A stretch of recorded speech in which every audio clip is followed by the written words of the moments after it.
Salvete Discipuli, and welcome to History Retold, the Roman history podcast for classicists, history nerds, people who just like podcasts, and anything in between. I'm your host Mnemosyne, and today we're going to go over the early Roman Republic and how it worked, as well as some of its history. As a side note, I apologize if you were hearing any weird crackles from my microphone. I've spent about an hour trying to fix it, and I've recorded the intro about 600 times, and I cannot get it to go away, so hopefully I can get that figured out by next time, but I'd like to get this recorded, so. Today's episode is sponsored by the Gaius Julius Caesar Campaign for Consul. Donate to the campaign and receive a free copy of all 8 books of De Bello Gallicio, which features Caesar bragging about his accomplishments for a total reading time of 3 hours. Don't be a Folius, vote for Julius. I would like to make it clear that I'm being facetious. This podcast only has 2 episodes, and I definitely don't have a sponsor. I do, however, have a nearly infinite number of bad Julius Caesar jokes.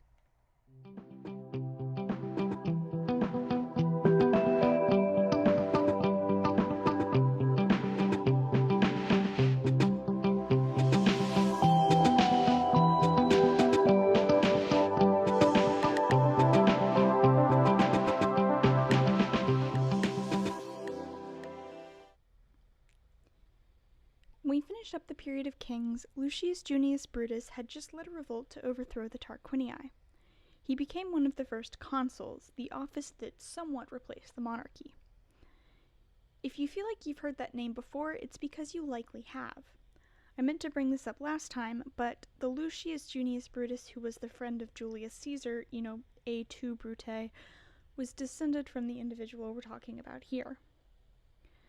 Given only pieces of information, it's easy to get confused when it comes to the organization of the Roman government during the Republic.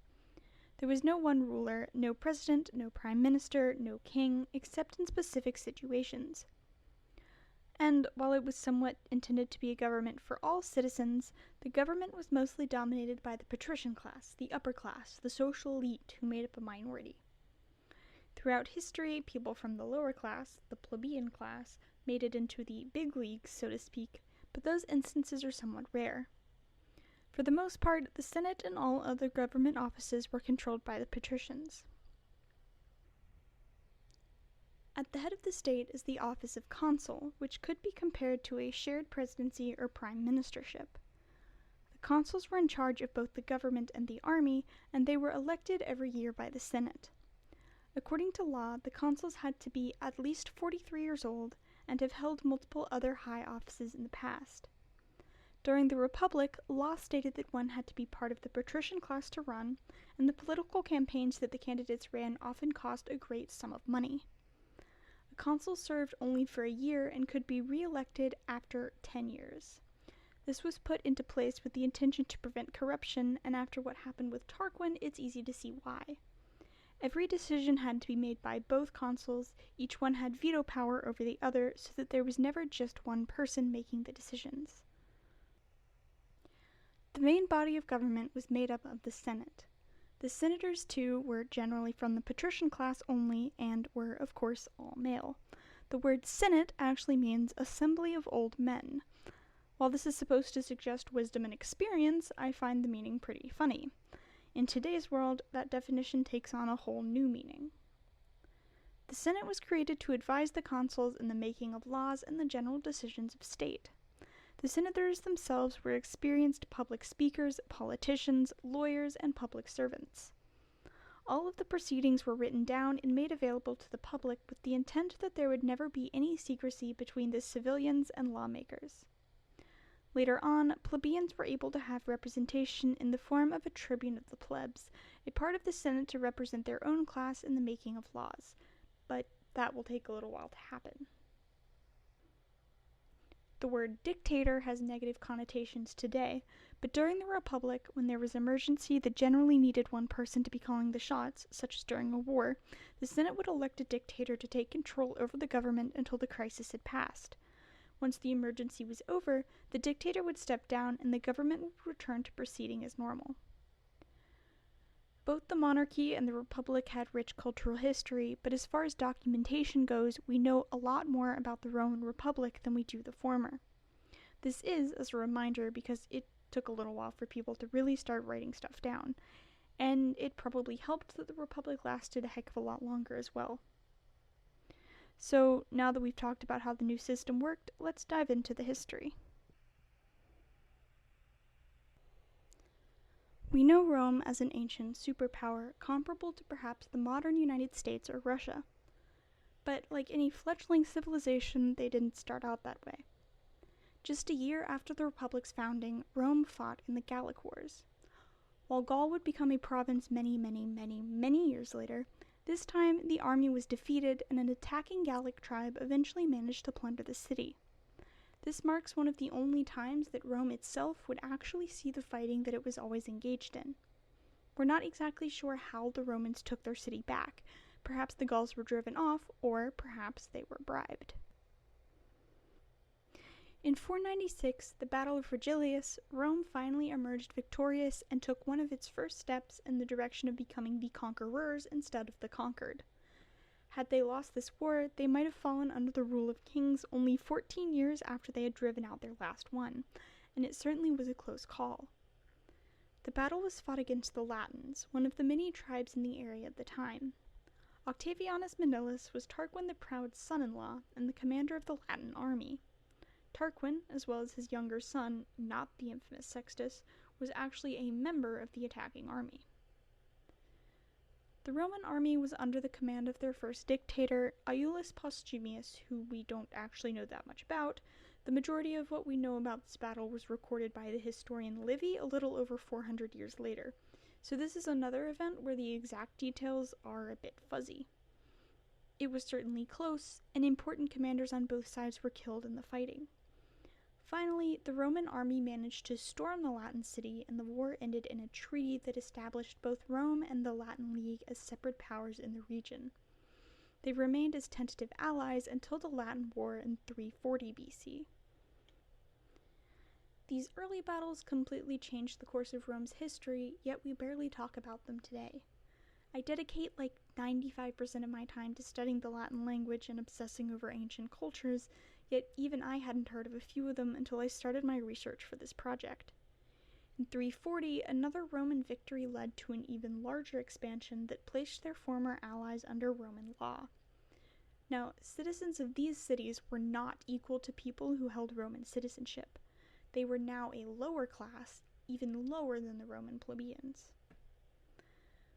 One of Rome's main advantages in battle later on would be their sheer numbers, but up to this point in history they were still a fairly new and small civilization. Yet as Rome grew, so did her list of enemies, and as her economy began to expand, the Romans started stepping on people's toes. The famous Hannibal would be one of those people. I'm actually going to skip around a little bit and talk about the Illyrian Wars, which were the first engagements Rome had with Greece. This event overlaps with the next episode's subject, Hannibal, and it took me a little while to figure out what I should do first. I eventually decided to start here since this isn't a topic that has a lot of specific details, nor did it span much more than a decade, so it'll be quick and it does give a little bit of context for next time. While some details are disputed, luckily we have two pretty strong sources to give us information about what took place, and I can be more certain about the events of these conflicts than I can be about, say, whether or not Jupiter actually struck down Tullius Hostilius with a lightning bolt. It's a very common misconception that Rome and Greece were developing and expanding at the same time. I know that personally it was a belief that I held way longer than I had any business doing. In truth, much of the things that come to mind when you picture ancient Greece, the Iliad and the Odyssey, the Spartans, maybe Alexander the Great, they all existed, for the most part anyway, long before Rome was even a blip on people's radars. Historians typically place the start of the Hellenistic civilization, that is to say, the Greeks, at around 800 BC. Now, this comes after the Dark Ages that followed the collapse of Mycenae and Minoa, and while those two areas are sort of Greek, we typically count those as separate entities, at least in the beginning. In fact, by the time we get to the Illyrian Wars, Egypt, another very famous ancient structure, had already been conquered by Alexander the Great for a hot minute. So, back on topic. The Illyrians were pirates, and before I even start talking about specifics, I need to make sure that we're all on the same page.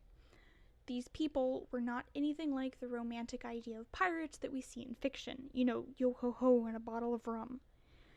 It's a huge pet peeve of mine, and I'll spare you guys the hour-long lecture because I get very, very heated about the fact that I even have to specify, but when I say pirate, I'm talking about a criminal. I'm not going to say that, every single pirate out there was like this, because sure, there are outliers and everything, but for the most part, like 99.999% of the time, I'm not talking about a misfit band of lovable rogues who are motivated by a love of the sea and have parrots on their shoulders. I'm basically talking about people who we could say are basically terrorists. In fact, if you look up the definition, the main difference between terrorism and piracy is that terrorists are politically motivated and pirates are economically motivated.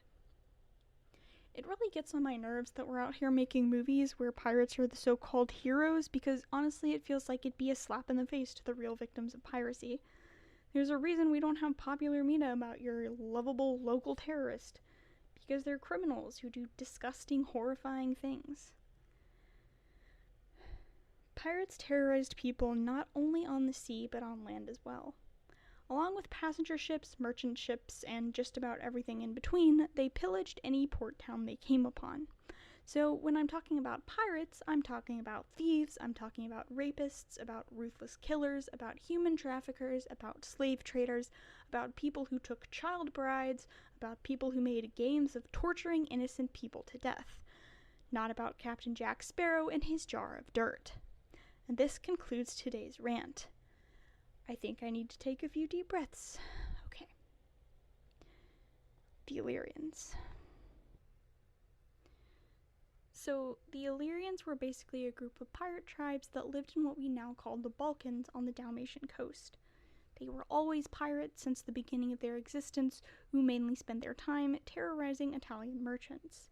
They were ruled at this particular time by King Agron, this particular time being roundabouts 230 BC, and under him they increased their activities in the Adriatic Sea. In 232, they captured and plundered the city of Phoenicia. Their king was killed at some point during the capture, and the throne was taken over by his wife, Queen Tuta. The people in a nearby city called Issa sent appeals to Rome begging for their help. As a result, Rome sent the ambassadors Gaius and Lucius Coruncanius to meet with Tuta to work things out. I think it's safe to say that the meeting did not go at all well, considering Tuta had Lucius Coruncanius and the leader of the Issans assassinated, which unsurprisingly provoked the First Illyrian War. Remember, kids, murdering a Roman ambassador and one of their allies in cold blood because you feel like it usually does not end well for you. I cannot find a source that tells me exactly why Tuta had the younger Coruncanius killed, but as one can imagine, the senators back in Rome, oh boy, they were not happy campers. Consuls Gnaeus Fulvius Centumalis and Lucius Postumius Albinus set out with their consular armies. Fulvius set out by sea with 200 warships, while Postumius led the troops, which consisted of 20,000 infantrymen and 2,000 cavalry. Fulvius sailed to what is now Corfu, which was overrun by Illyrian forces expecting a battle. However, upon the Romans' arrival, the Illyrian commander Demetrius of Pharos simply handed the island over and surrendered. The navy then sailed for Apollonia on the Albanian coast, where they met the rest of the army. At Epidamnus, victory was swiftly obtained before they moved on to Issa. Realizing she was in dire straits, Queen Tuta fled to what is now Montenegro. The Illyrians surrendered and gave back the land that they had seized. Tuta was made to leave Illyria for good, while Demetrius of Pharos was given a lot of control over the region, most likely as a reward for handing over Corfu. So, at this point in time, Rome wasn't actually interested in conquering this area of the world. Their only aim had been to clobber pirates, help out their allies, and keep the Illyrians from seizing a dangerous amount of control over the region. So they settled with a peace treaty that basically said, don't go past this certain point with more than 2 unarmed ships at a time, or we'll come kick your butts, and then went off back to Rome to deal with their other problems. Queen Tuta had been deposed, and Illyria now had a literal child on the throne named Pennies. I couldn't figure out where the kid came from at first, because while Tuta had been regent for him when the whole debacle started, it was repeatedly mentioned that she wasn't his mother. After some googling, I managed to figure out that King Agron had a wife before he married Tuta, and that's where the child came from. This is important only because our good old pal Demetrius of Pharos married Agron's first wife and therefore became sort of the king, at least until Pennies was old enough to actually rule. A couple of years go by, and in 220 BC, Demetrius is like, I really want to go out and do some pirate stuff, screw the Romans, even though he was, on paper, an ally of Rome at this point. So he gathers some warships, allies with Macedonia, more on why that's important later, becomes BFFs with some guy named Scertolitis, and they go and plunder some places, none of which are actually allies with or under the protection of Rome, but this displeases the Senate nonetheless because they're in breach of the treaty. It sounds like I'm just glossing over all this, but the details of the Second Illyrian War aren't honestly that important, or interesting for that matter. Rome sent some soldiers, decimated the Illyrians again, Demetrius ran away to Macedon to hang with King Philip V, and yeah, the whole thing lasted like 5 minutes. Pennies, who was 15 at this point, was placed on the throne, but then he died like 3 years later before he could actually do anything. Rome went back to dealing with their own problems, Hannibal, and yeah, the Illyrian Wars. Next time, we have Hannibal's very famous conflict with Rome, and Rome's issues with Macedon are in the wings after that. Be sure to let me know what you think in the comments, and on that note, valete.